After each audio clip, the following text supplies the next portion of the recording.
Hi guys, it's Mark Zicree, Mr. Sci-Fi, and we are here live on this very hot Thursday. We're also going to be doing the table at the same time. We were shooting last Sunday. It went very, very well. It was very cool. Exciting, cool, exciting, and lots of stuff to talk about. It's taking a minute to connect to the table. Hopefully that will all settle down and be fine. But meantime, I'm working on the new Rod Serling project and all sorts of stuff. So join the video. Okay, here we are. Let's see, do this. Join with computer video. It's 63 degrees where I am. Okay, here we are. Where the fudge are you? You're going to find out very shortly. Oh my God, you creep. Okay. That's right. So, hi guys. You're probably in Iceland. Right. Yeah, no doubt. Let's see. Unmute. I wish. Wow. Unmute. There we go. Well, I hope There we it's are. great. Here we I are, hope it's guys. great. Whatever you're doing, I hope it's wonderful. Hi guys. Hi. So we're doing the Mr. Sci-Fi and everything. So so welcome. That new haircut. Yeah, just got it today. Nice.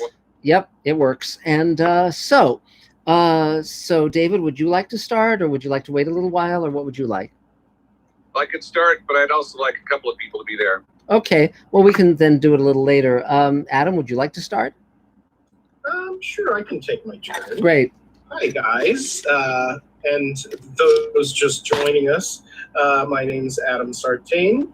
I think you all pretty much know me, except this new Jan Karam. I'm a actor, voice actor, and tuba player, as well as I am a associate producer on Space Command, Hey. which I was Cheers. just doing some stuff on. So, Excellent. yeah, I was just getting campaign 6 into our little database, so we can keep track of who gets what. Yes.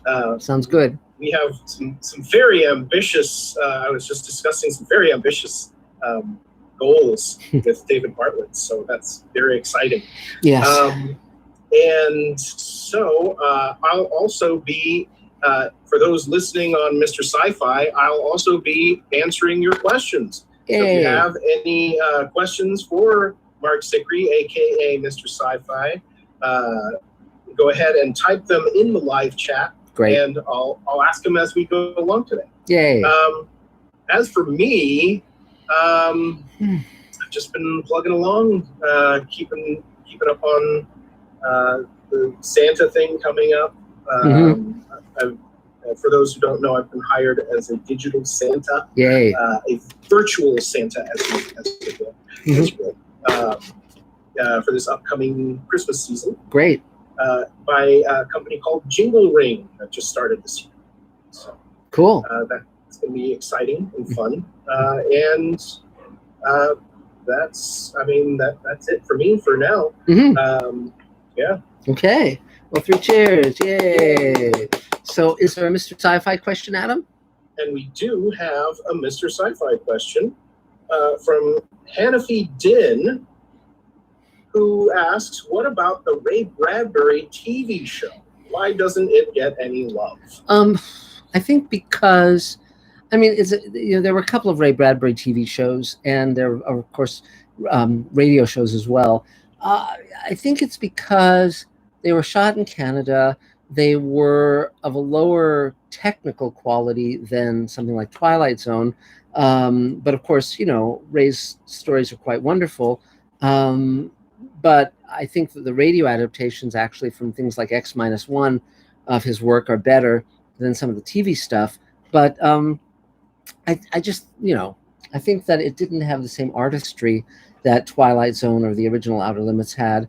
But that said, they're entertaining, they're fun. I think that people will have a good time watching them. Also, by the way, Mark Lungo's comments about don't promote Wayland Yutani because their safety record is terrible. Yes, that is true. That is true. So that's the company from Alien and Aliens and so forth. So so great. So yay, 3 cheers. So but they gave him a free T-shirt, Mark. They did. You can't building their worlds. So Dave Edison, I see you on my screen. Do you want to take your turn? Sure. Why not? Hi. Hi, Dave.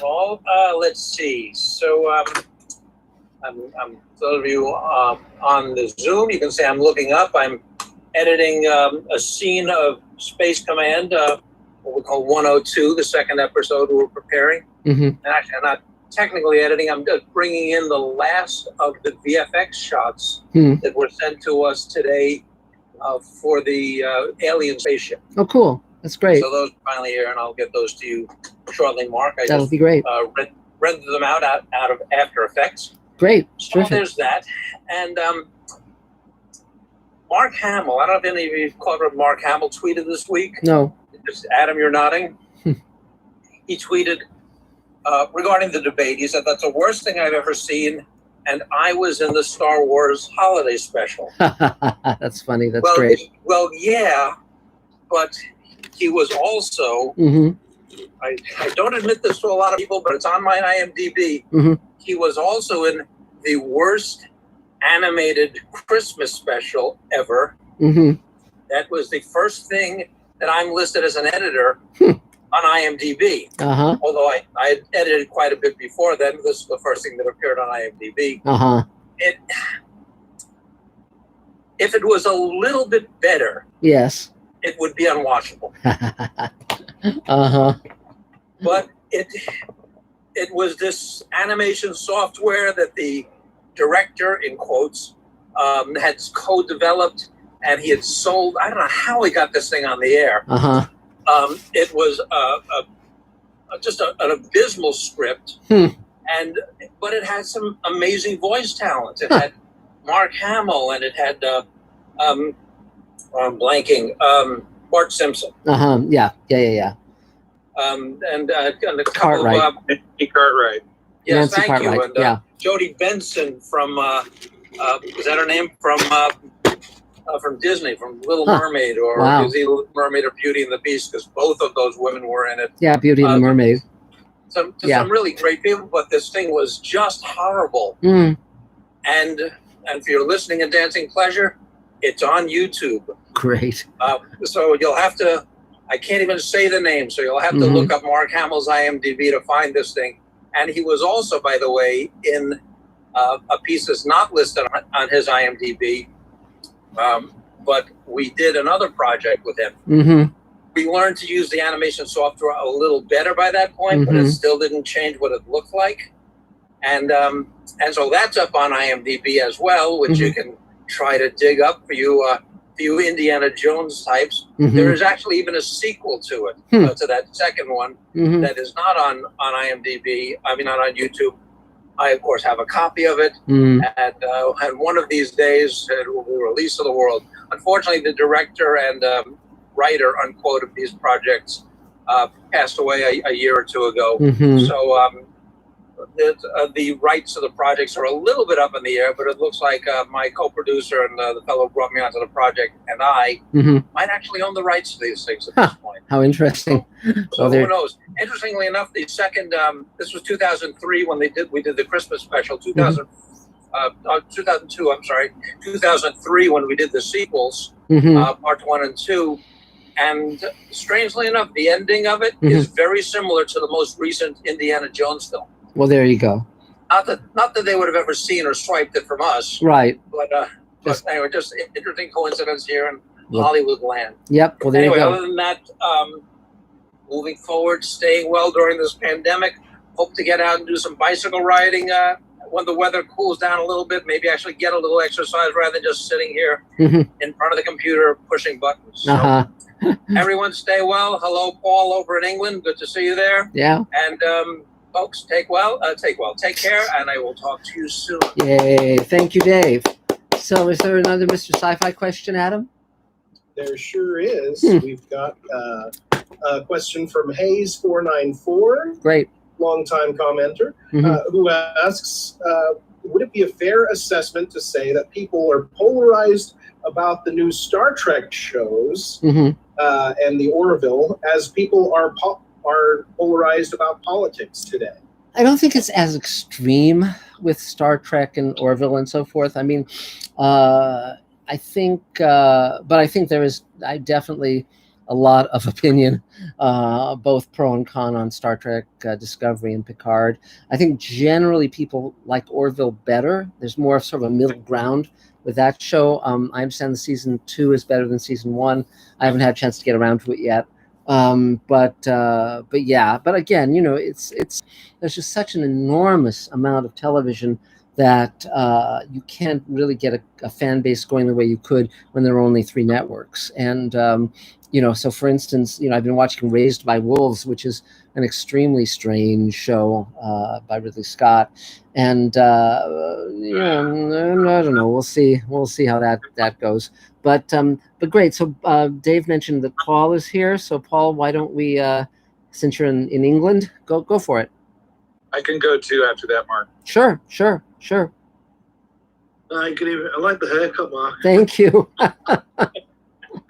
my hair cutter was extremely alarmed that my previous haircut was done by me, and so he's pleading with me not to do that again. But I said to him, this is the only time in my life that I will have an excuse for having to cut my own hair, and I thought it was worth giving it a try. So it was very fun. I do it all the time. Well, there you go, and see the results. So go ahead, Paul. Yeah, so do I. Just so. So I saw you set the other day with the from Space Command. Yeah, that looked fantastic. Thank really you. Did. Thank you. Very fun. Mean, as Adam said, it was just cardboard cutouts, but I don't believe a word he says anymore. Uh-huh. I've had a great week. Oh, good. I've been offered 2 jobs, and now we've gone in total lockdown. So I'm just hoping that when they come up around December time, that I'm able to do them. Well, that's great. Let's hope so. So, is there anything you need from this end? Winning lottery numbers. Of course. So there's nothing you can do. You can't even leave the country because wow, you're frightened of getting on a plane. Yes. And then if you go somewhere, you got to self-isolate for 14 days when you get there. Wow. It's like 6 weeks there and back. Crazy. So, crazy. So yeah. It will get better in 2024. Yes, eventually. So, but great. Well, it's been great. I won't be able to stay too long tonight because I've got my wife's got a hospital appointment in the morning. So yes. I'm up early to take her there. Okay. Well, it's good seeing you as always. And where's Elaine? She's just walking the dog. She'll be back in a moment, and then I have to peel off. Any excuse. Yeah, and so yeah, everything okay? We hope, Paul. Oh yeah, it's she gets the odd like skin cancer, but she just keeps an eye on them, Okay, we're putting it down to too much sun when we go to LA. Yes, there's that problem. And but great, but good seeing you as always. So take care. And thank you very much. Yeah, great. Yay! 3 cheers. So Since Paul brought it up, I should mention yes, Dave. that we did shoot the other day at Space Command Studios, and yes. I got the footage. Yeah. And synced it up and sent you the dailies, and you're going through it right now. Yeah. And you say it looks fabulous. Yeah, it's going to be fun. We'll give you an initial edit, to put together, and then we'll go from there. But yes, it was great to roll camera again, and I'm sure Dave Bartlett will have a lot to say. Look fantastic anyway. So it's very fun. There's a lot coming up soon. So, but great. So, is there another Mr. Sci-Fi question, Adam? Yep. Please skip that, Mark. Oh, yes. About to here. I've got to do this. Okay. Go for it. Oh yeah, we can. All right. So this is David Bartlett. I'm calling from a remote location here in Space Command. I am and trying to take a break, although it's not really a break. I am on location of a very famous movie set. I don't know if anybody's guessed what it is by now. Nope. But I'm about to show you. Okay. Huh. So is that the Overlook? That is the Overlook Hotel from The Shining. Wow. What state are you in? Oregon. Wow, that's pretty amazing. Well, wow. and you're working on your novel, is that right? I'm going to get to all that. I've already written some. Yes. Just remember, all work and no play makes Jack a dull boy. Yes. Thank you. I'll get to my own punchlines. Thanks. Yes. So he didn't axe for that. Okay, ready? Yes. This is Timberland Lodge. This is FDR's first New Deal project. Wow. which we're probably right around the corner from another new deal, which we're going to need. But this was put together by all the local artisans with jobs they were given for 2 weeks at a time, and everything here was drawn from lumber and quarries and iron on the mountain in this area and built by hand. Wow. So I'll give you a very short little tour of part of it, but that's the outside. Now, there's a lot of confusion as to where this is. People think that the Overlook Hotel's in Colorado. And the script is the opening shots of The Shining were done with a helicopter in Glacier Park, Montana, and also in Colorado. But this is The Shining's actual hotel. Now, the exterior was shot here for a few shots, but most of the exteriors for the ending sequence were built on a soundstage. Wow. Replicating exactly what you see here, which is 3 stories high, by the way. Wow, that's great. One common misconception is that there's a hedge maze here, and I'm going to show you why that is not possible. Yes, because there's... Wow. Is what it looks like on the other side of the parking lot. Right. That's a ski run that I used, that I've been on many times. Wow. Yeah, well, it looks a little bare now. We're going to do something no one's ever seen before. Okay. Uh-oh. That's scary. This is a short walking tour the inside of the lodge so you can see what it actually is. But there's this special guest that I'm sure you'll all enjoy. Wow. So I'm going to flip this around now. Wow. Let's see here. Can try. That. Wow. Very Very so these neat. are the steps we used to go up to go skiing. They put the lodge across the way now, but been through these doors many times. Wow. Everything again here was built in the 30s Wow. by hand. This door with this chieftain on it. Wow. Hand painted. Wow. Very All neat. this stuff, all these hatches and everything, these are all built by hand. Wow. Or Wow. Very neat. so this is the actual lobby of the hotel. Yeah. Yeah. Well, if I see Joe Turkel, I'll know that you're in trouble. There we are. The railing was Your made. comments keep cutting off his video. The indoor railing. Wow. It's neat. It's great. It's a great Or place. a little pond. This is a tile mosaic. People said, be nice to have a tile mosaic there in front of the fountain. So they did. Wow. Mark, just Yes. quiet for a moment. You keep cutting off David's video. It keeps switching to you. Oh, okay. I'll be quiet. This is the bottom of the 6-sided granite fireplace that I'll show you the top of in a minute. But first, we're going to meet our new friend. This is an actual corridor in the hotel. Here we go. This is the concierge. Yeah, now this is not the authentic Johnny. It was the paper.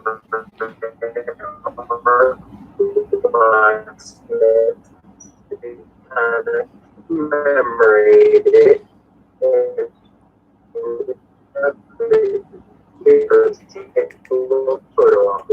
The Sherman's in the back. Yeah. And you're starting to break up a bit, David. So it says right there, hand forged in Red Rum Axe Company. Wow. The Red That's Company. That's very funny. That's very Thanks funny. You're welcome. Wow. Well, that's great.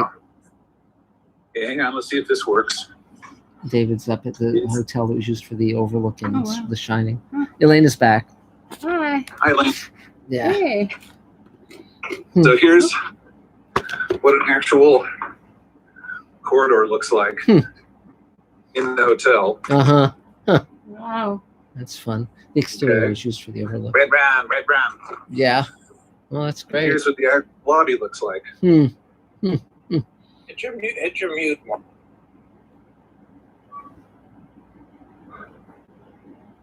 This is the lobby.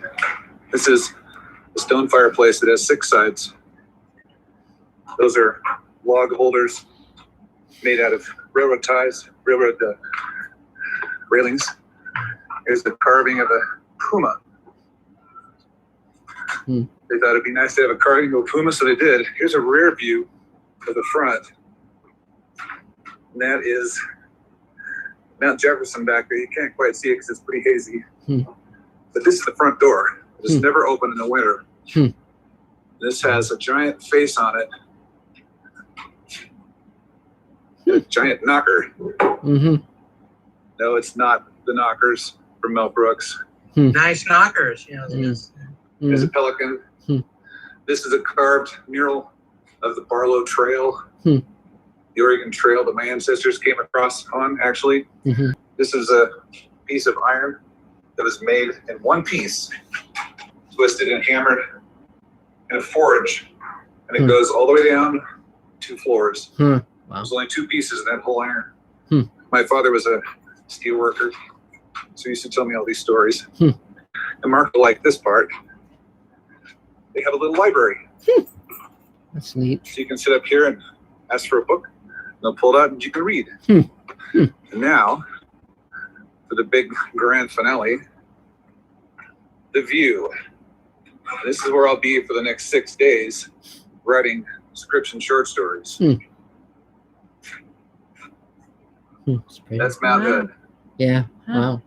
Wow. So, this is my very short, somewhat distracting to the other residents here tour. Yeah, here's the Cascade Dining Room where I had breakfast that cost $32. Wow. This is fun. This gate here, this gate was made out of single pieces of iron. Hmm. They were hand hammered, piece by piece, and assembled. Mm-hmm. All sorts of little faces, and this giant hinge here for locking it. Hmm. This is now one continuous piece of steel woven together with no welds. Hmm. It's all hand hammered and put it in place. Hmm. It's as rock solid as the day it was built. Mm-hmm. Hmm. Anyway, Wow. so that kind of covers it. It's Cool. pretty fun Well, to be here and to be spending time here and to put some writing in. I actually did write some of the Shining's book, All Work and No Play. Hmm. Makes Jack a dull boy.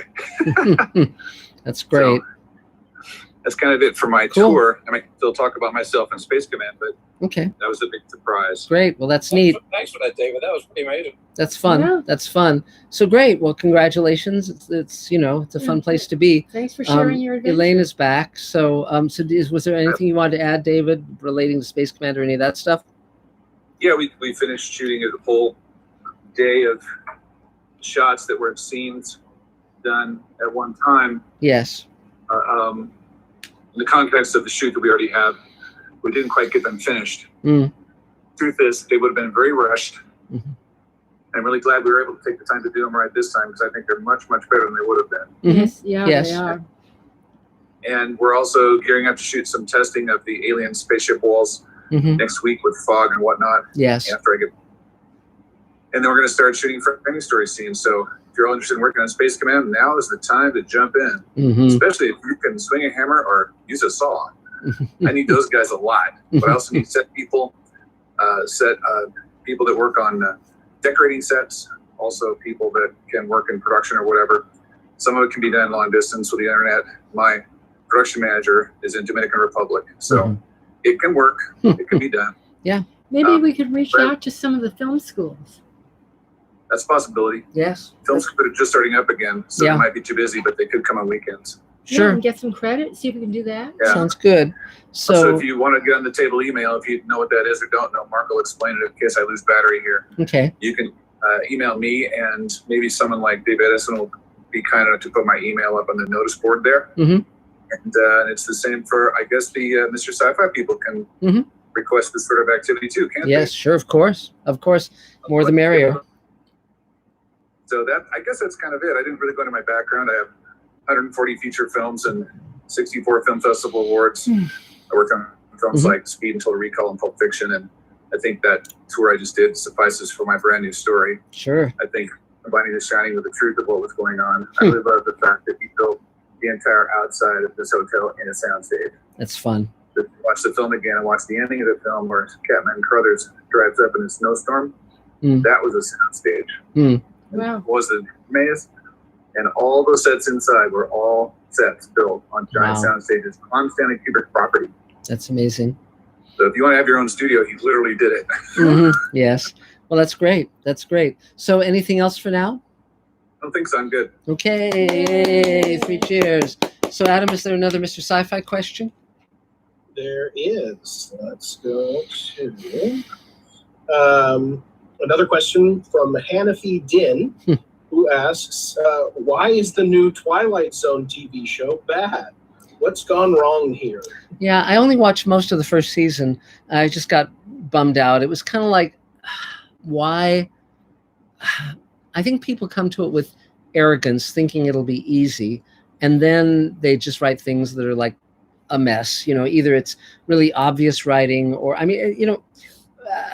it took a very special kind of writer to be able to write for Twilight Zone, and Matheson and George Clayton Johnson and Charles Beaumont, Earl Hamner, and of course Rod Serling setting the tone for all of it. It's not easy. I mean, it's like watching Fred Astaire dance. He makes it look easy when it isn't. So I just think that, they just being in the war. well, yeah. I mean, Rod had been in World War II. He'd experienced things. He had something to say, and I mean, you have to have a depth of spirit and an ability to write. And so that's some of it. That's some of it. So let's see. I guess Carol Field, you're next on our screen. Sure. Hi, Already. everybody. I'm so glad we're here. David, I can't thank you enough for that travelogue. Yeah, that was We fun. all needed to go on vacation. Yeah. That's just awesome. I'm thinking red rum. Yes. Also, Mark, you last week when I brought up something about that, about finding a tape and how I tapped into not being good enough and maybe leaving the business when I was acting. Yes. And you said, don't worry about not being good enough, worry more about sharing. Mm. And I kept that the whole week. It was really important and profound. And thank you so much. You bet.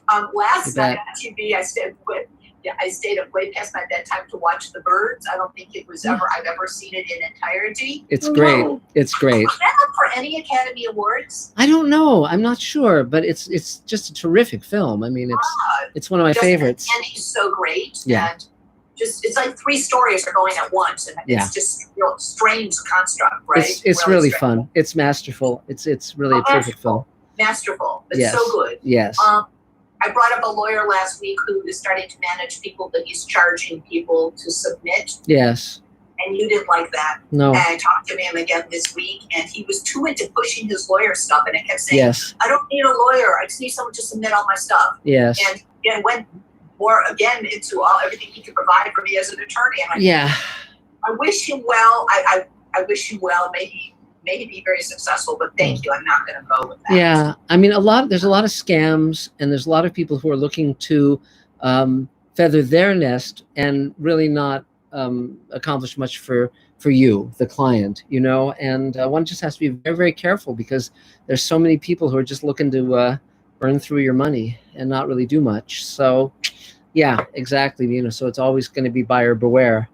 Buyer very beware. Yeah. Yeah. 2 other things on my list. Yeah. Now that I know a reel is not about a compilation of the 10 things you did in 2000, and it's more like, so what do they want to see? Colors of you, or one character? What's if it's going to be a 2.5 minute reel? Yeah. They want to see what you can do well. So for instance, if certain actors have range and can do a lot of different kinds of characters, that's great. If they can, if you can really deliver a dramatic moment or make a joke work, those are all good things. But some actors are good at doing one thing really well, and others are kind of good at doing a lot of stuff. So they're really just trying to see what you are at the top of your game, basically. Really? Okay. Yeah. But the more, if you have skills that are appropriate, like singing and dancing or whatever, those are important for them to know, because because you never know what they're looking for or what might suit.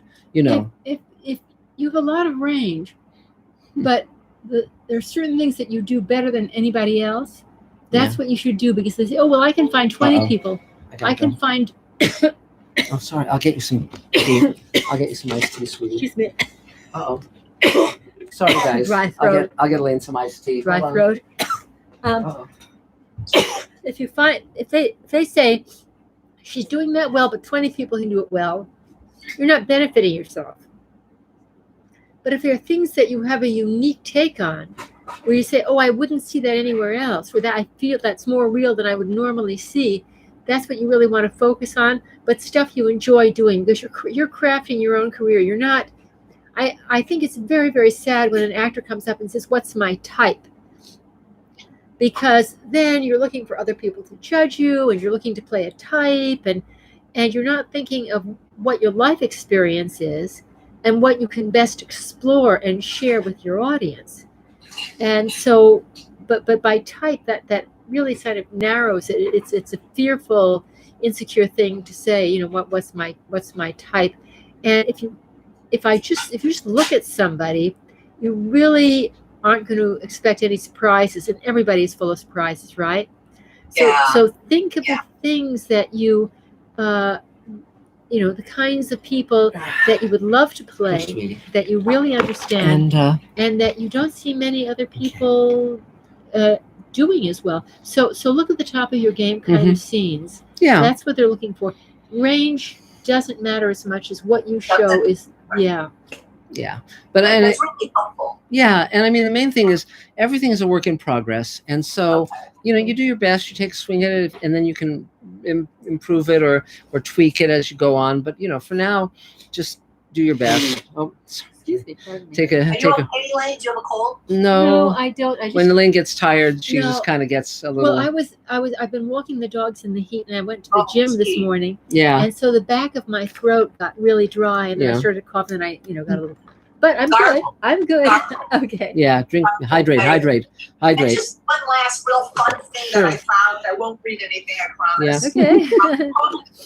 I totally forgot, but this is Carol Field showing off. This was a book called Psychology in the Performing Arts. And I totally forgot that I had a piece in it called Love Addiction in Actors. That's fun. Wow, how exciting. I wanted to bring it out, and it's a wonderful book published by Sweats and Zetlinger. It's cool. Yeah. Okay, so that's fun. And that's all I need today. Okay, yay. Now, Adam, is there another Mr. Sci-Fi question? Yes. Let's go to another question from Hayes494, who asks, have you ever seen the sci-fi film from 1985 called Daryl, Daryl? Yes, but I don't remember it. I don't really remember it. But the name rings a very dim bell. So, but it's funny because lately we've been catching up with some science fiction movies from the old days. There was one we just watched that somehow I never saw before, which is Cherry 2000, which was kind of fun. It didn't quite work really, but it was entertaining. It's sort of this rip-off of Terminator and Mad Max, and it's got but it was fun. It was fun in its peculiar way. The main problem was the lead. Yeah. Well, yeah. But yeah. So now I'm gonna have to peel off for a few minutes because they're doing a Twilight Zone event that I'm being interviewed for. 10 minutes. Yeah, for just a few minutes. But I'll let Elaine continue on, and then I'll rejoin in a few minutes. Annie. Yeah. Annie. Hello, Yeah. Annie. There you go. Hi. Hey, I know I've been absent for a while, but last week my favorite podcast was doing a live show, and I didn't want to miss it. Oh, okay. That's fine. That's fine. So what's been going on besides the live, besides not missing that thing? I have been taking screenwriting classes, spec script writing classes at New York Film Academy. Oh. Do any of you guys know a writer by the name of, Hal Cantor? Hal what? Hal Cantor. Hal Cantor? Hal Cantor, yes, of course. Yes.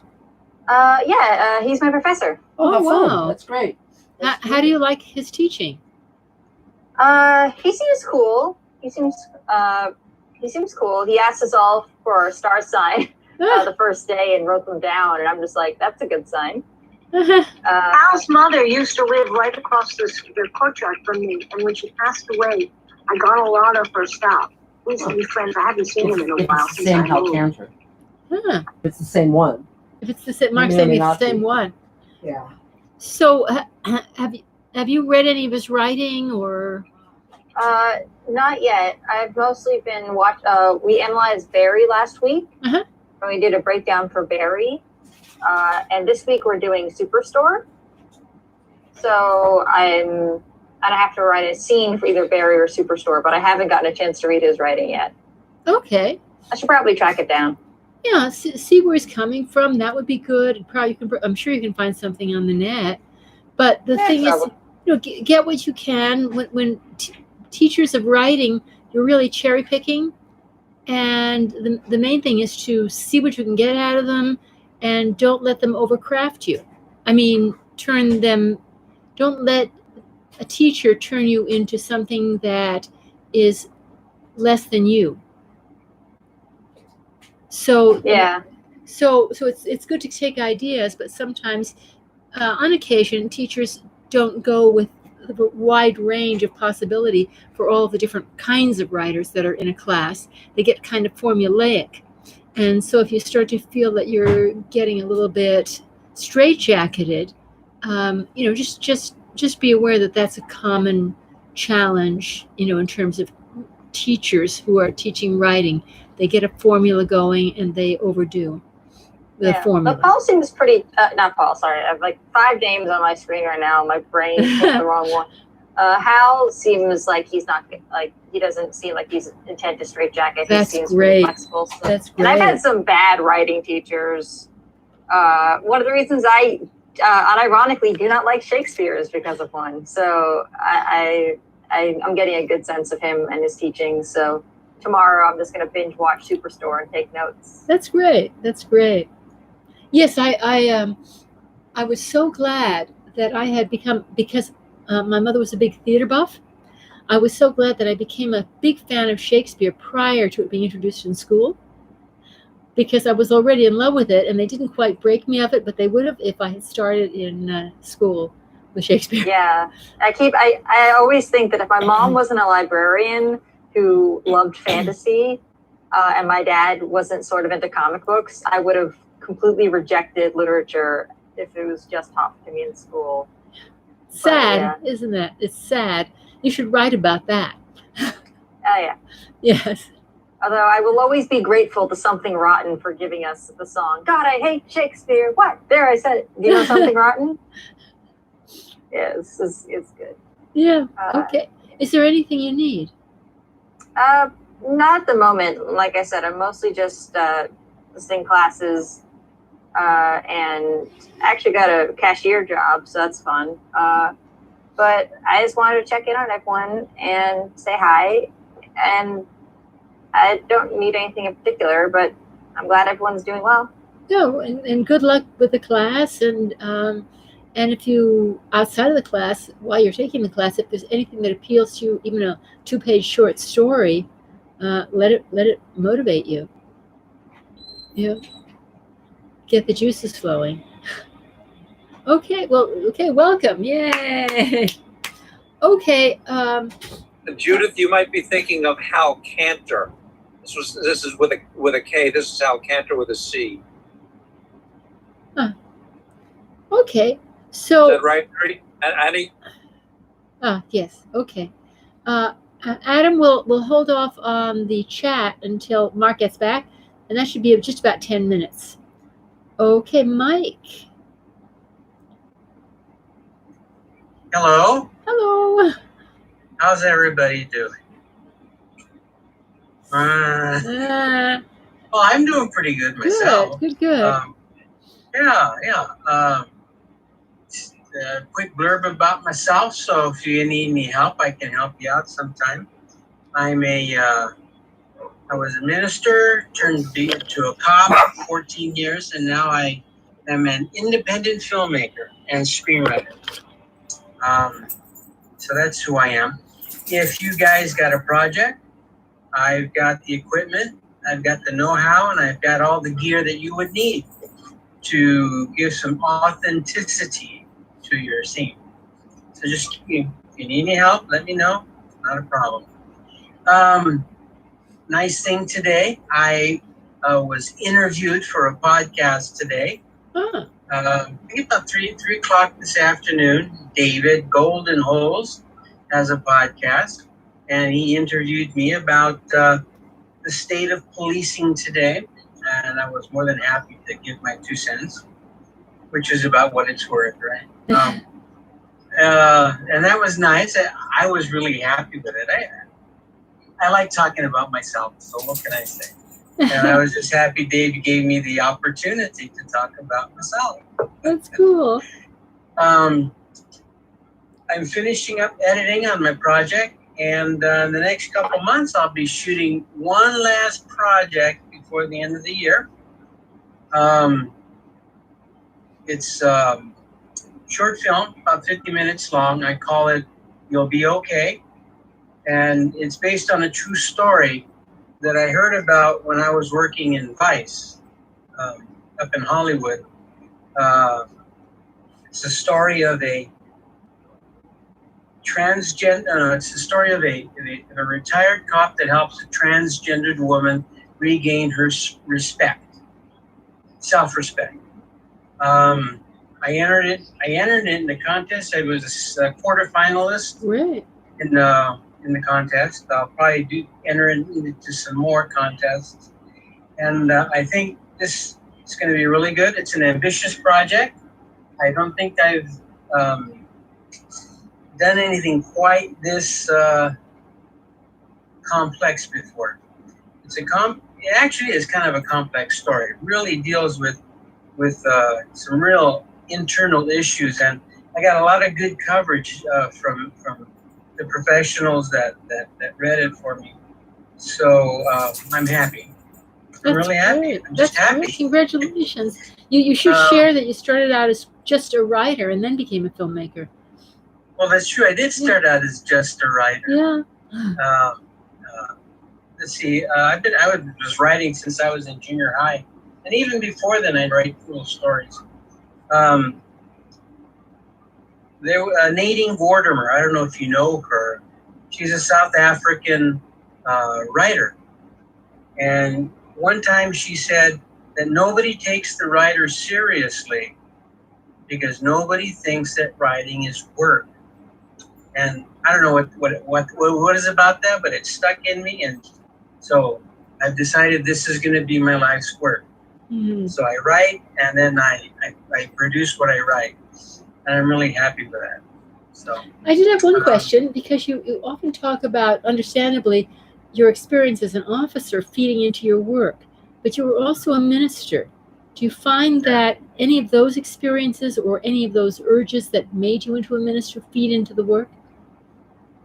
Well, the minister part is understanding human nature, where people come from, how to talk to them, calm them down, and try and help them to see things in a bigger picture, so that they don't focus on the one thing that's in front of them and make them go crazy, so that they end up hurting themselves or whatever, because I've seen a lot of that.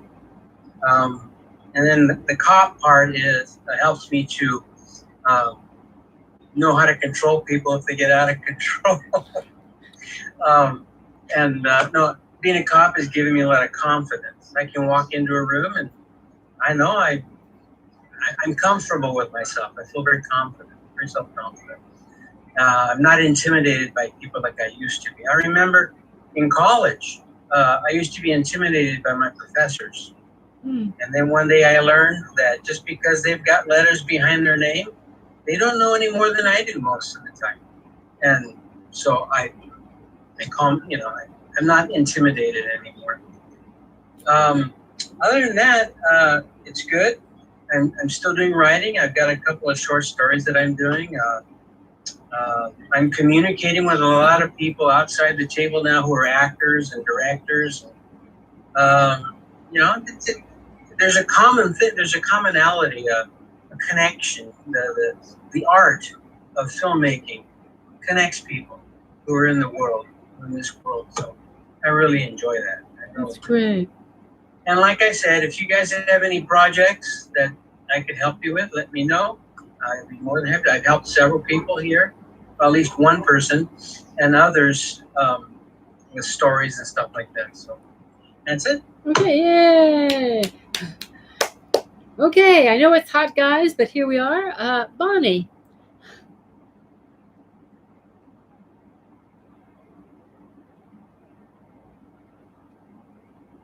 Oh, we don't. Oh, there you go.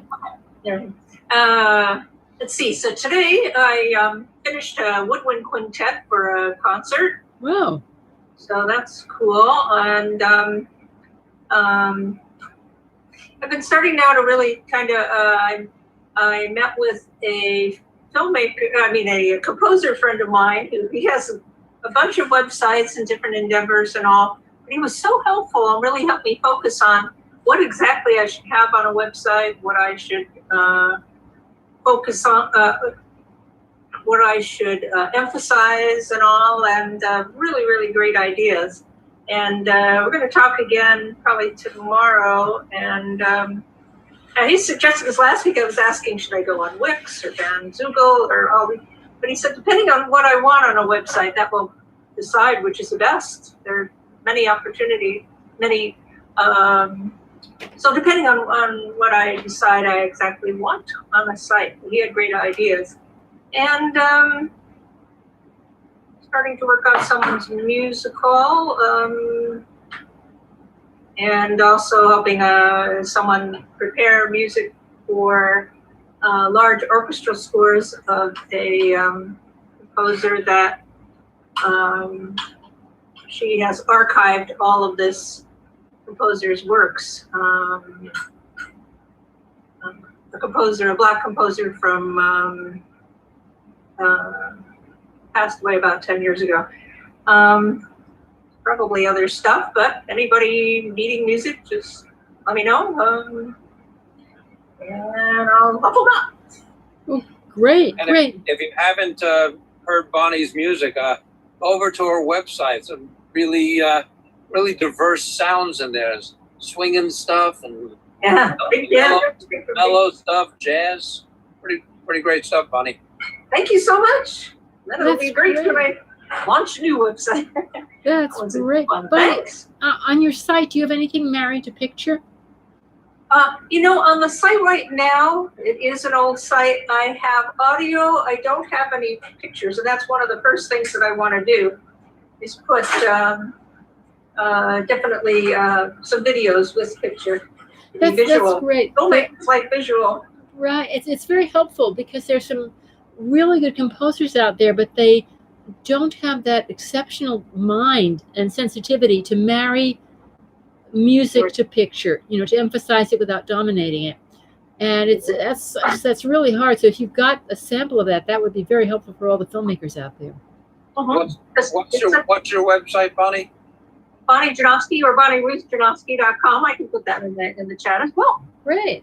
B-O-N. I'm talking for the people on Mr. Sci-Fi. BONNIEJANJAN. Oh, you can spell your name better than I can.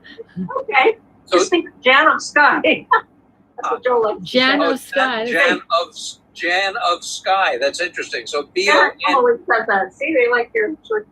So BONNIEJANOFSKY .com. Great. Yep. Okay. Great. Well, welcome. Thank you. Yay. All right. Okay. Mr. Sci-Fi, I hope we'll get back to you very soon. They said it would only be about 10 minutes that he'd be gone.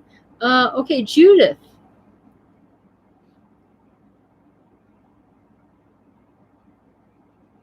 Can you hear me now? Yep. Okay, hi guys. It's good to see everybody. I had a really crappy week. Oh no. I'm sorry. My cat is very ill, and I had a very deep personal disappointment with someone that I thought was a friend. Turned out not to be. Very disappointing, but I'll get over it. I always do. I want to ask everybody, my phone doesn't seem to be working. I put it in, it says no service. It was fine yesterday. I schlepped up to T-Mobile and they didn't. They put it in and it was fine. Then I came back home, it wasn't working again. I can't even tell the time. Thank God for my Space Command watch, otherwise I would never know what time it is. So does anybody have any ideas? Well, if you're not wearing a shoes or shirt, sometimes you don't get service. I'm not wearing shoes, but I am wearing a shirt. Thank goodness. You might want to check because it might be there's a thing called airplane mode that you might have accidentally activated. Listen, I'm so dumb technology. I've done that before. I might well have. Thank you, Adam. Yeah, that's probably what I did. I stuck it in my purse, and it probably I didn't even think to suggest that. Of course, but it's too obvious. You're so smart. Make me feel much better. It's been Not just a hat rack, my friend. Oh God. It's been a really rough week.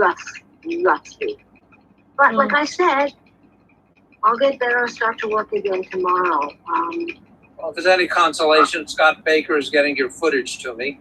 Oh, I hope it's okay. Yeah. I'm not going to be on very long because the cat's going to come out, and I have to take care of her. I don't know how much time she has left, so I want to make her as comfortable as possible. And she loves the sound of my voice, and she loves cuddling with me. So I'll do that as much as I can. And like that, What else can I do? Well, we're glad you were able to join us anyway. Yeah, I'm very tired. I'm gonna get off now. And here she comes. All right, I'm gonna go cuddle her, and I have to bathe her. That's something. She has a cyst or cancer. That's interesting. My hands are all scratched. I hate the work. But, thank you for all being here. It's just nice to know that you're all here. Like I said, it was a very bad disappointment, but hey, cancer didn't get me down. This won't either. Okay, so I'll talk. Adam, I'll talk to you tomorrow. Okay. Thank you for that suggestion. Sure. That's probably what it is. Bye, guys. Bye. Okay. Hello. Oh, Thane?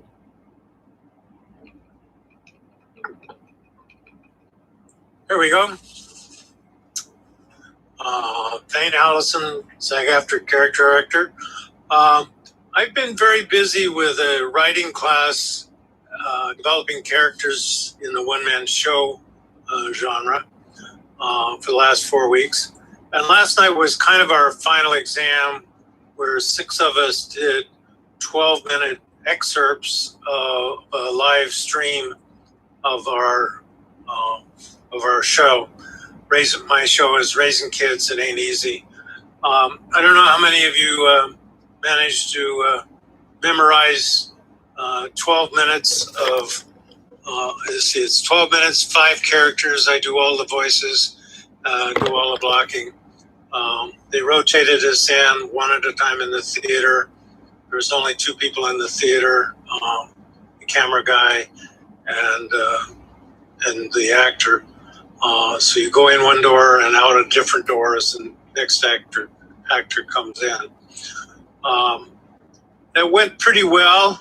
I'm aware that I was off book a couple of times, but all the points got made, and it's just some of the paragraphs got switched around. But it's memorizing lines is always a challenge for me, and even when it's material I've written, and keeping it going for 12 minutes. This is the most personal, the show's personal, and it's based roughly on some semblance of truth of raising my kids, 2 sons. But this was a very tough period of time when my son was, he had a near-death experience and was in the hospital for 29 days with several surgeries and came through it. But all of us struggled. And so a couple of times while working on it, I had some real emotional stuff going on, even though this is 42 years ago. I thought it was all behind me, but living it again, bringing it to life, and it's not telling the story. It's creating the story as a play, and I think one of the things that people don't understand about solo shows is that they are plays, they're not somebody giving you a speech or a monologue, and at least the good ones are. And so there's the various characters in there: my dad, my son,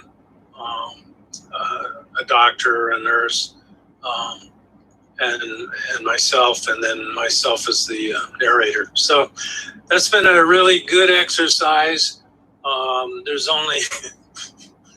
only 55 more minutes to memorize. But I guess having done it once, or having done 12 minutes, the next 12 minutes is before me. And I guess the other challenge was, well, first of all, it was challenging.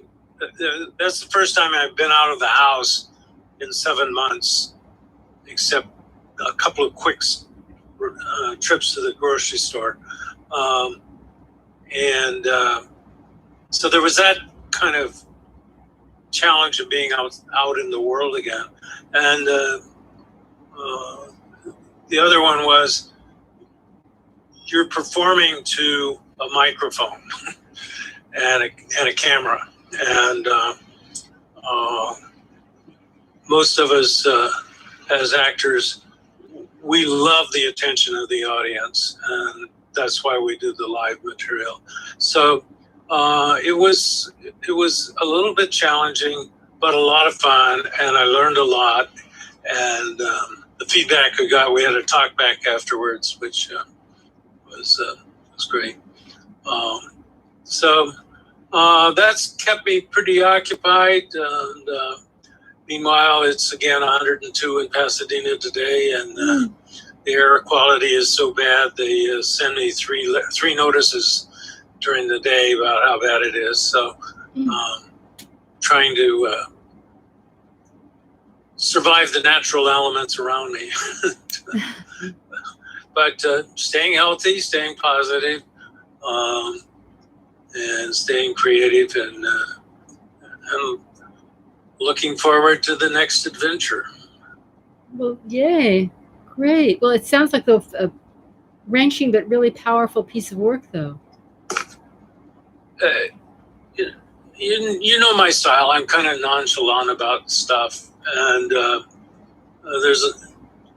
I got the camera person to laugh a couple of times, so I guess there's a little humor in it. But that's another disadvantage.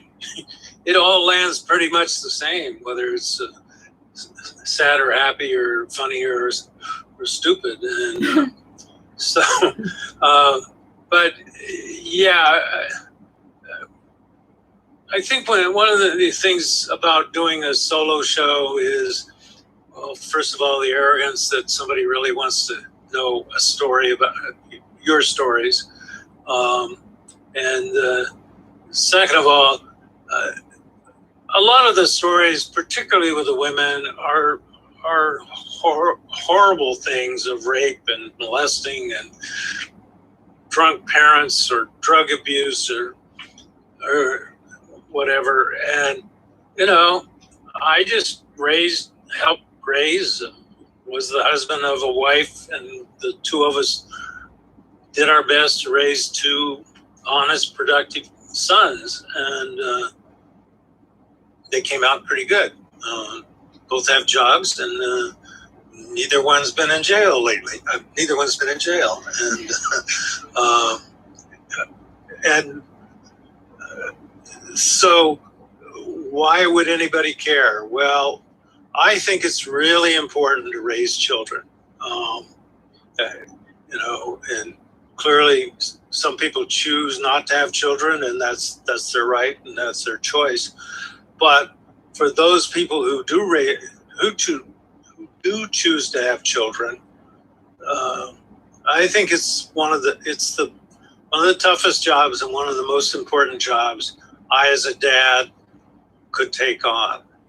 And I've been very concerned over the years with how we treat children in this country. We sexualize them too early. We abuse them at horrible rates. so many times we fail them in education. I have a poem where I point out that we tell kids hard work will pay off for you, and then we tell them, but in order to get an education, Dad's going to buy a lottery ticket because he doesn't want to pay taxes, and the lottery will pay for your education. And as an economist, we always know that lotteries are a very regressive tax on the poor and the uneducated. And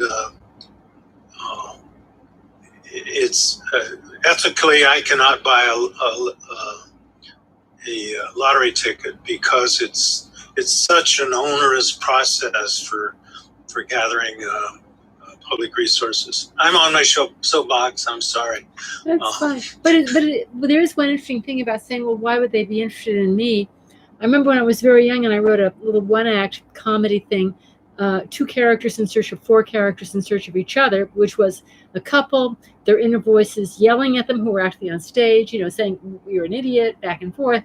And they're people from the past, like their parents, coming up from behind the sofa, from around a lamp, so there were 6 people representing 2 people.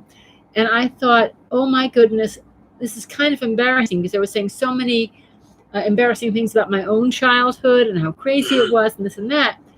And the response was, because it was theater and there were people back then, was, oh my gosh, it was as though you were looking in my window. So nobody guessed it was about me. They all thought that my powers of observation about them and people like them had been put on the stage. And then I became a lot more aware of how we have really similar experiences, and that's really a question of sharing it. And it's almost never, oh, that's about me, the writer. It's if you're really digging into something that you felt profoundly, it has a lot to do with your audience, and that's why they're connected. And that sharing is really putting a spotlight back on your audience. And that's why it's interesting. Yeah.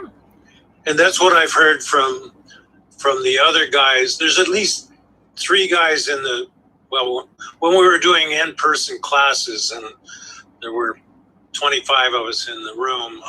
Jessica Lynn Johnson runs this free workshop 2 or 3 Saturday mornings a month at the Whitefire Theater, just down the street from where we usually meet. And at least 3 guys in that class said, I'm going to adopt you as my dad because of the experiences they had with their own dad, which they didn't see as positive as what I portray. Now, the disappointment is apparently my sons didn't tune in last night.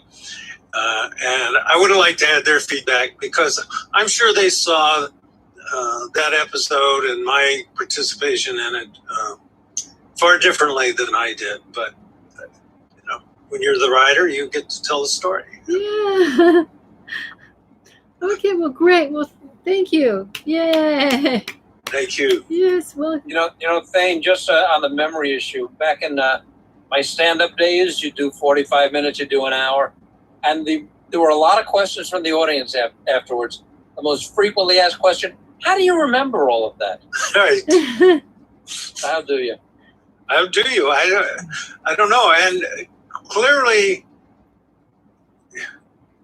I don't know if it's a memory muscle or whatever, but the more you do it, the better it comes to you. Yeah, it's true. Well, when I was doing stand-up, somebody once told me a method, and I was on the way out. I remember I was on the train out to Hips in Sheepshead Bay, Brooklyn, one of the first comedy clubs, and a hell of a ride on the D train.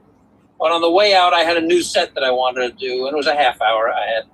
And I memorized the set in about 5 minutes, went over it in my head, got it right, and did it without missing a bit. The method is you picture a place that you know very well, like your apartment, your house, the house you grew up in.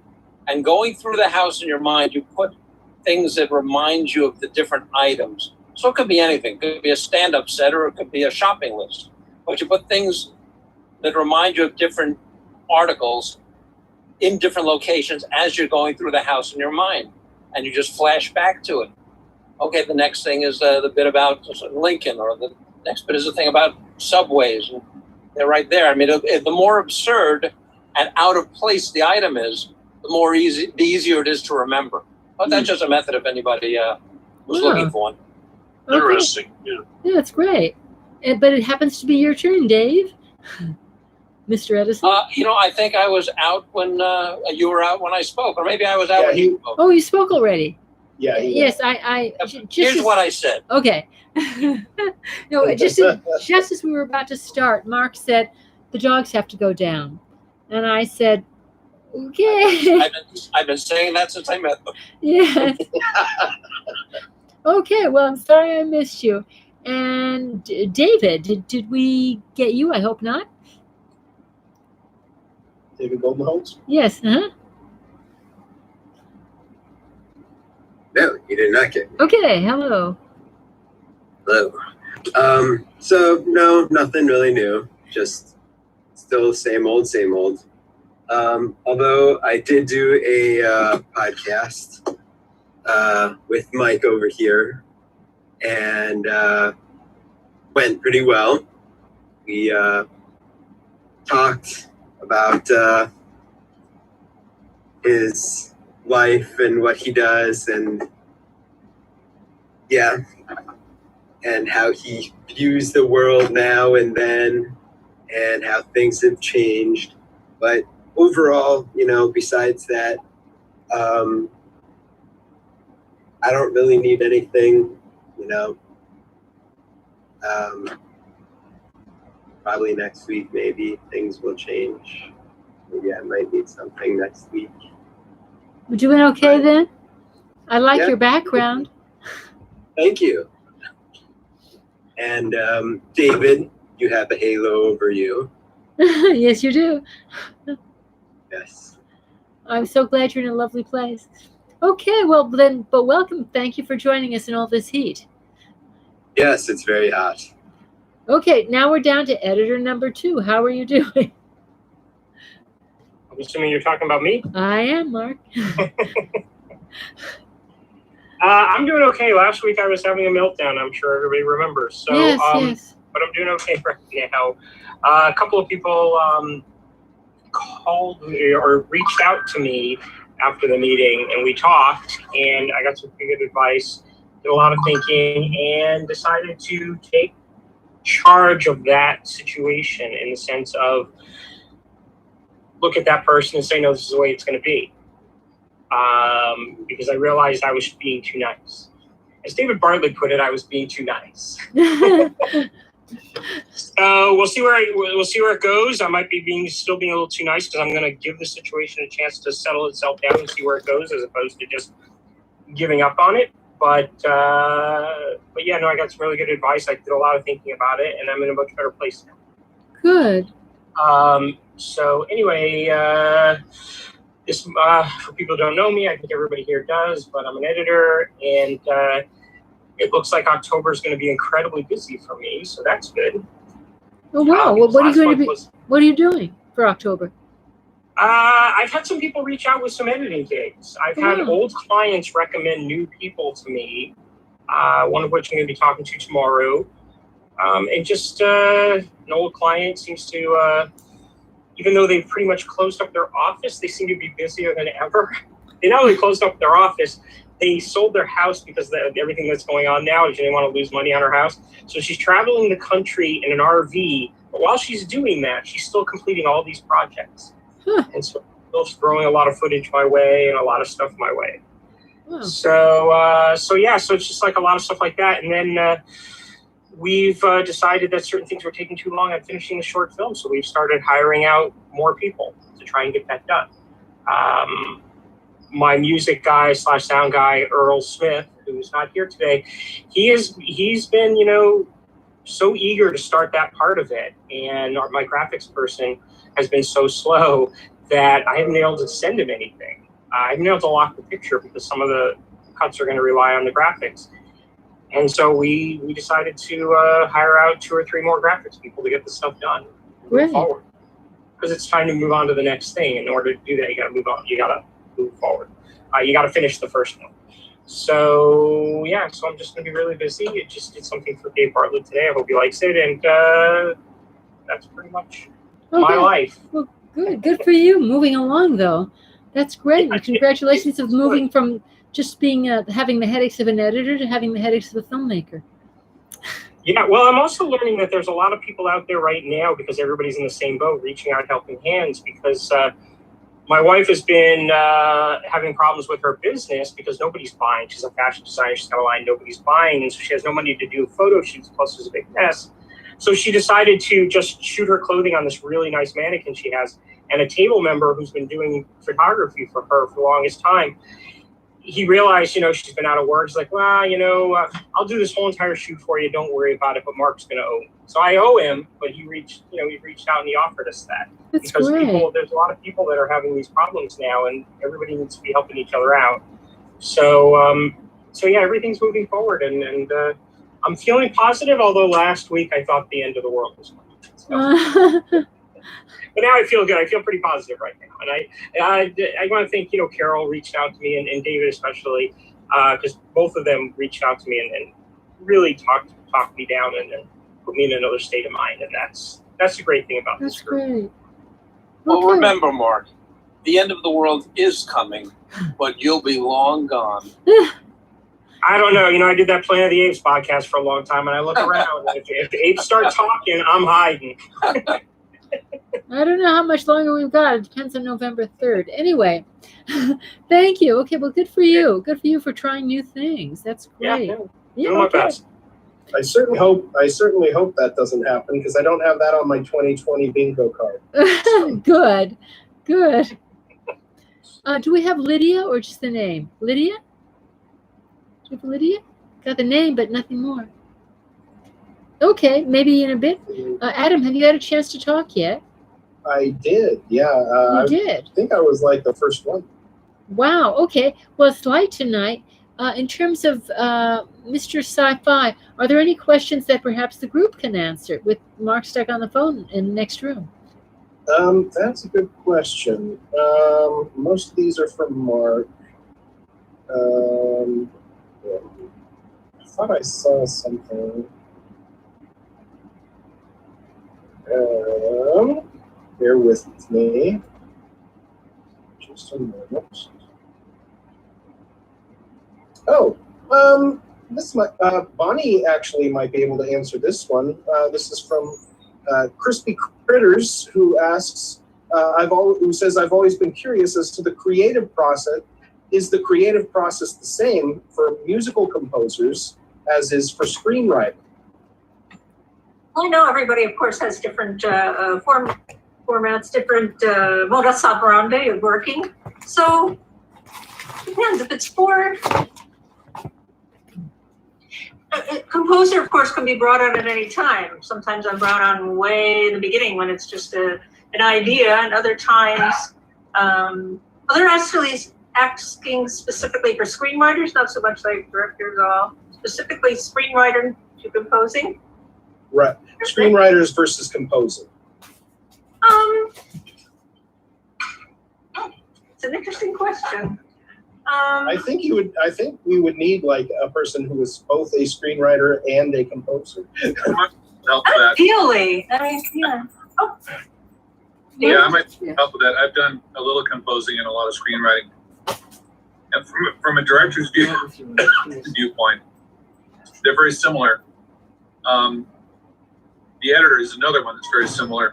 What you've got is a script that's being developed or it's finished. It goes into production, then you've got a post-production pass, an editorial that's a lot like a rewrite of the script. And then when the composer comes on, those two things are already, in air quotes, done, unless they were brought on earlier, of course. Music is inspiring the film, which I've done also. Not just music videos, but I've had music compositions that inspired narrative screenplays. I put them in. One scene comes to mind in particular. A dance that I heard a piece of music for, and I invented a scene around it because it was so perfect for it. So they can go hand in hand. I think that the composer process, like a screenwriting process, comes from an inspiration viewpoint first.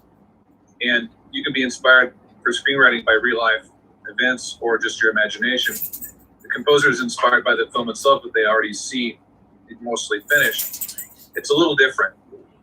But at the same time, when the director says, now this is an exciting part where it goes, dun, dun, dun, dun, dun, dun, dun, and this part here is more romantic, I really want to cry, and they start describing the emotion they want from it, the composer still has free rein to do whatever they want. You know, most directors don't understand composing enough to talk in minute terms about music, which is not a good or bad thing. Some composers feel free to do whatever they want based on that, and some composers feel a little bit lost. They don't have quite enough guidance. So it depends on the marriage between the director and the composer, as it would the director and the screenwriter. So the processes of those two, like I said, have similarities, but they're both being led by the director, at least in a film scenario. In a show-running television scenario, a lot of times it's being run by the showrunner or the producer in the same kind of ways. But oftentimes the director calls the shots of those things, especially on a pilot. Like J.J. Abrams will come on to do a pilot for a TV series, and he will make a lot of broad stroke choices, like major casting choices and the way a script's going and the composer and all that. Mark did a great seminar once with Glenn Mazzara, and Glenn was doing a new TV series. He'd done Battlestar Galactica.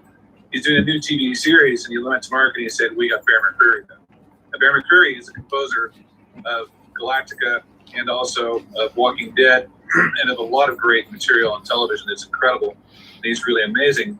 So for him to have Bear on the show was probably more exciting to him than some of the directors he had. So that in that case, it's a very seriously large collaborator that comes on and is contributing in a way that goes beyond what you might normally think a composer would do. So I think to answer the question, I think it's similar. And there are also variances, but I think it's very similar. Okay.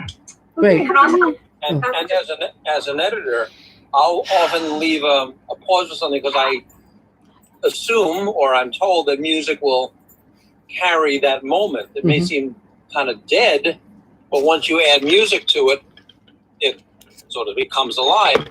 But I'll resist putting in a temp track there because I don't want the director to fall in love with my choice of music and have them influence the composer. Yep. Yeah, just for an experiment, just watch E.T. with the sound turned off for a while. Sure.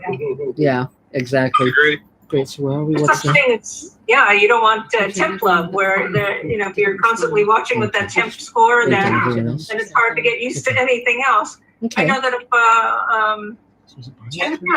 temp love. They just chat and blather. they call it temp love because if you're working with that and hearing that all the time, nothing else in a way sometimes carries. Okay. Bonnie, what we've done at times on shows that I've done, where you'll come to certain music in the temp track for a few weeks and they'll stop and switch it out, so that the director doesn't get temp love, or you will have a very hard time.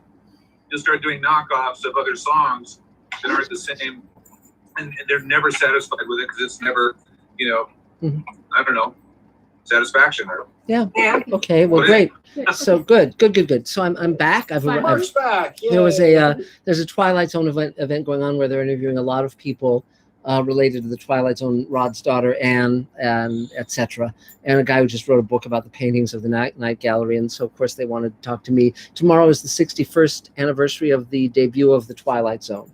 And so that's what I've been doing the last few minutes, talking to Schenectady or wherever the hell they were. So, but it was. But where are the dogs? They're around somewhere, and they haven't been pestering much tonight. No, but they're just give them time. So, is there another Mr. Sci-Fi question, Adam? Is there something for you for me to answer? Yes. Actually, since you've been gone so long, if we could do two Mr. Sci-Fi questions. Sure.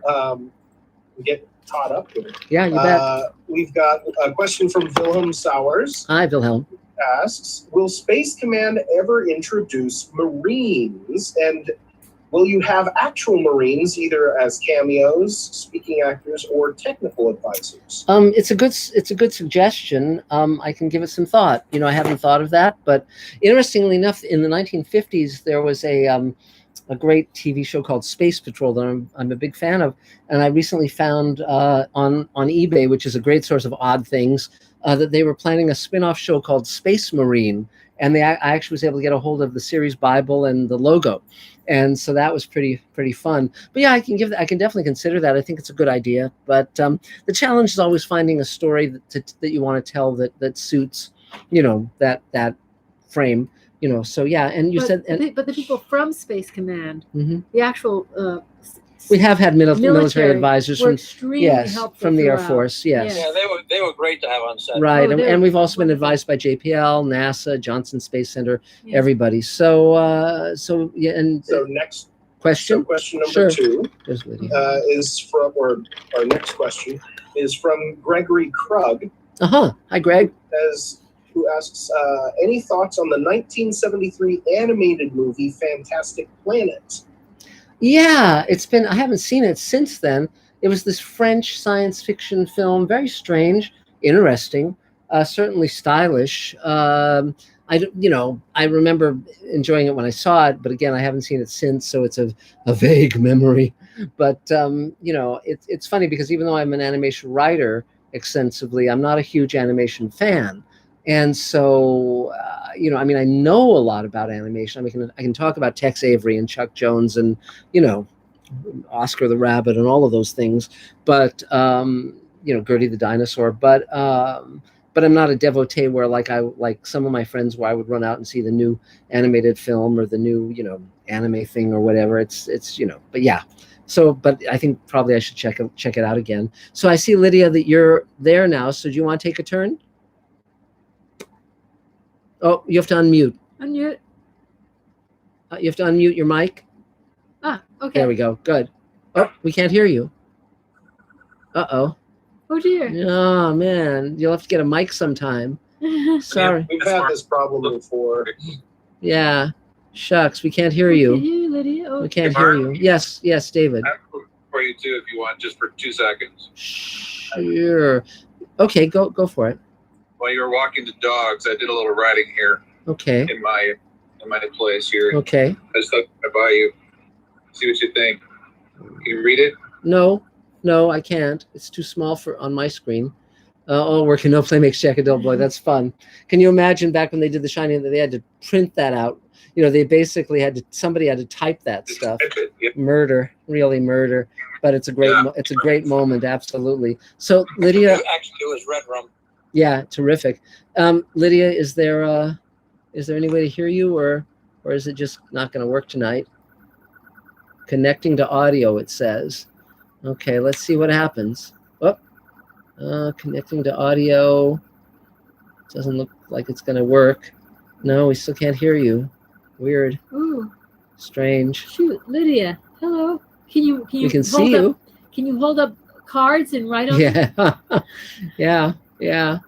Well, gee, we can see if your audio comes through. We can see your mouth moving, but God knows. Sorry about that. Maybe we can take Elaine's turn, and if your audio starts to work, just sing out. Elaine, do you want to take your turn while we're at it? Oh, wait, Mike, are you?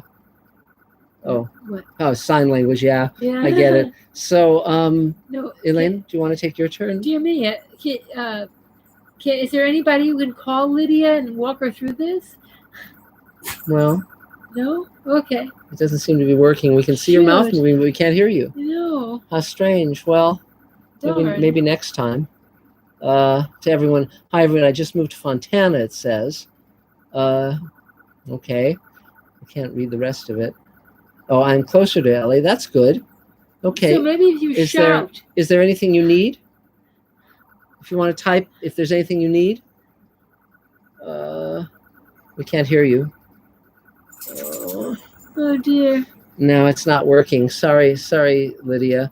Maybe someone can help you with your sound later and get it to work and troubleshoot it. But if there's anything you need, just send. Oh, here we go. I would like help in the next couple. Something.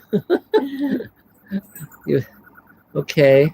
I would. I think she said she'd like to help in the next couple of weekends. Great. Sounds great. we're very eager for that. Yes, absolutely. Well, thank you. Yay, Lydia.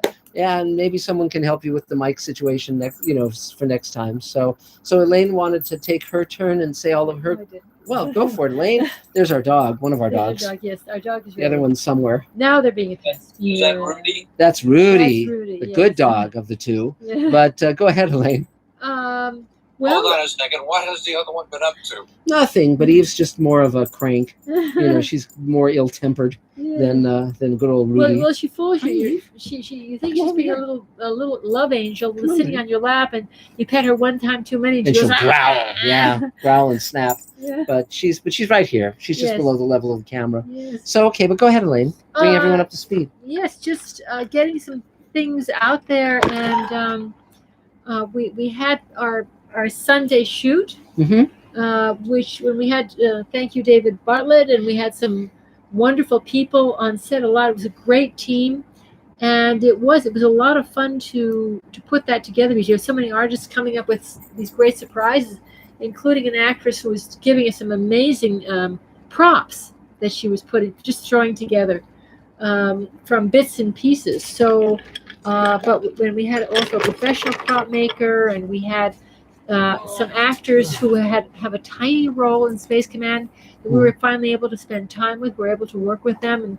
they were really delivering. So we just got the footage, very eager to edit that together. So it's great to be on a set again, COVID aside, with James Moore, who was being our wonderful COVID officer, and was very, very pleasant. So that was the main news. Everything else is just as things are getting going again, getting some of the work out there. And I probably will have a reading of one of my things pretty soon. But I think that's it for me. I don't need anything right now, unless you have a source for a great deal of money to make a film.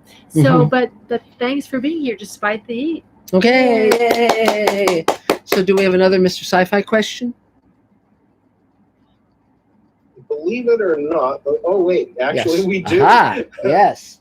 A question from Mark Lungo for both Mark and Elaine. Great. Have either of you ever seen or read a story with such a bad moral compass that it really offended you? Oh, sure. Oh, yeah.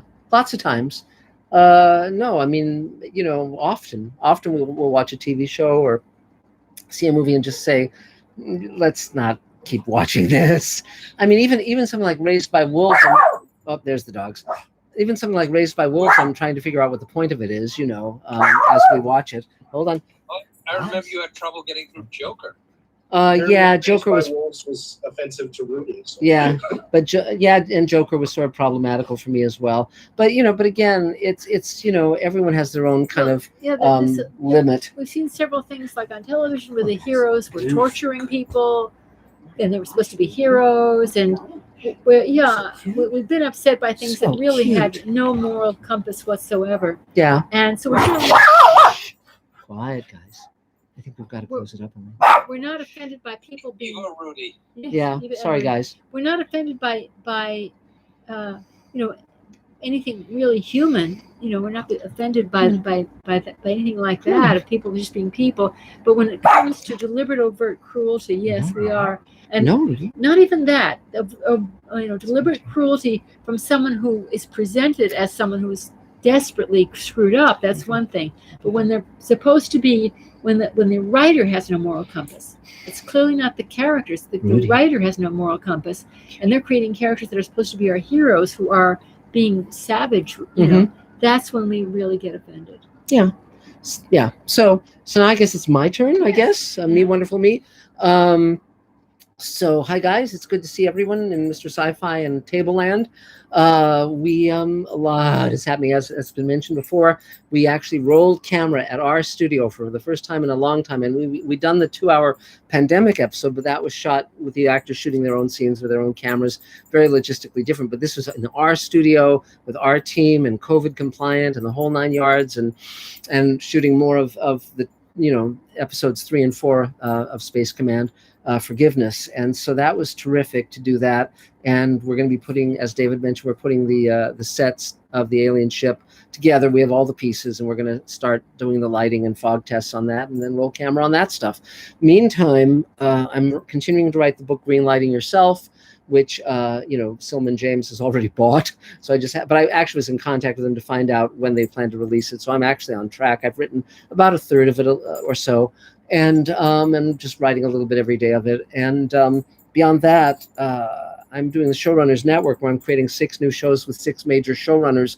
And there's a project that I want to do related to Rod Serling, and I'm talking to the Serling family, and also there's a guy named Nick Parisi who I provided access to my files and my interviews for a book he wanted to do, which was about the work that Rod Serling did before and after Twilight Zone. And because the project that I'm exploring that I want to do involves unmade Serling scripts, and it would also be narrated by Serling from his dictation tapes and dictation belts, he's a perfect guy. So I brought him aboard on as a consultant, and he's already proved himself very, very useful. So we're just continuing on with everything we're doing. We're working to get Elaine's stuff made. I'm contacting managers and all sorts of folks. So that's about it. We're going to have the table read of the Sweet Haven pilot in the next couple of weeks, and that's the show we're creating with Rockney O'Bannon. And it just keeps going. It's the world is our oyster, and that's not a bad thing to have. And I'm still doing the Mr. Sci-Fi commentaries and all of that stuff. And it's just life is good. Life is good. We're just sending off every got a haircut. extra, You got a haircut. Got a haircut. Yeah. And we're just sending off every extra penny we can find to try and avert a fascist takeover of the country. Yeah. So other than that, yeah, Other than that. yeah. We've been trying to avert that, but yeah. So that's about it for now. Is anyone? Not to avert. We're trying to stop. Yes. Avert sounds like something else. Yeah. You're right. Yeah, but yeah. Can I ask a question? Yes. Question here? Yes. Officer Mike. Yes. Mike. Yes. How's our buddy Jim? Jim is he's Jim. Well, you have my sympathy. Mm-hmm. He's doing well. Good. He's doing well. He's getting a little tired more than usual. Yeah. So I checked that out, and the doctors all say they get sleepy. Don't worry about it unless it's creating some kind of a problem, a health problem of some kind or whatever. Don't worry about it. That's just what they do. So, the people on Mr. Sci-Fi is Jim is Mike's roommate and friend.